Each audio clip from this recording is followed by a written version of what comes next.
Preciso vender para fora da minha cidade. Então, né?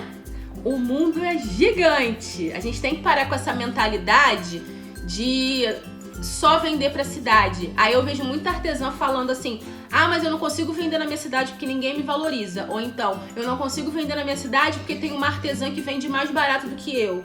Gente, mas quantas cidades, quantos estados existem só aqui dentro do Brasil? Que dirá fora, né? Eu vendia pra fora do Brasil.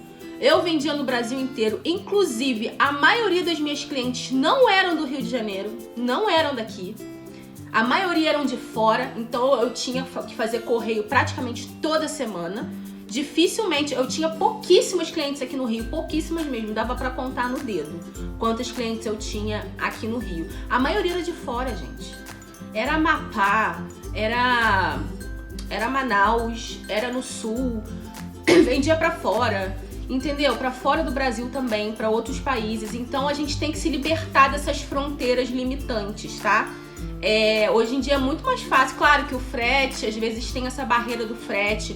Mas na época que eu parei de fazer encomenda, o frete já não estava mais tão baratinho assim. E as clientes não paravam de encomendar, tá? Então, assim, eu acho que vai também da sua conexão com o cliente, do trabalho que você faz, né? Pra aprender a vender pra fora, assim, não é tão difícil, né? O que você precisa saber, ter noção, é do peso das suas peças e o tamanho da caixa que a peça vai caber, né? Eu indico, por exemplo, se você tem um padrão de bonecos, eu faço os bonecos com 35 centímetros sempre. Então você pesa uma peça sua com 35 centímetros para você saber o peso, né? E ver quantas peças cabem num determinado tamanho de caixa. Por exemplo, 3 peças cabem no tamanho X de caixa. Por que você tem que saber isso? Porque para você calcular o frete, você precisa botar as dimensões da caixa e o peso do material.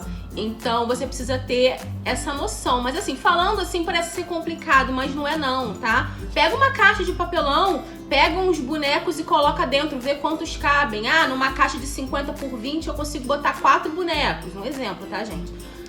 Aí você vai ter essa noção e vai anotando. Deixa todas as informações anotadas para ficar mais fácil para você.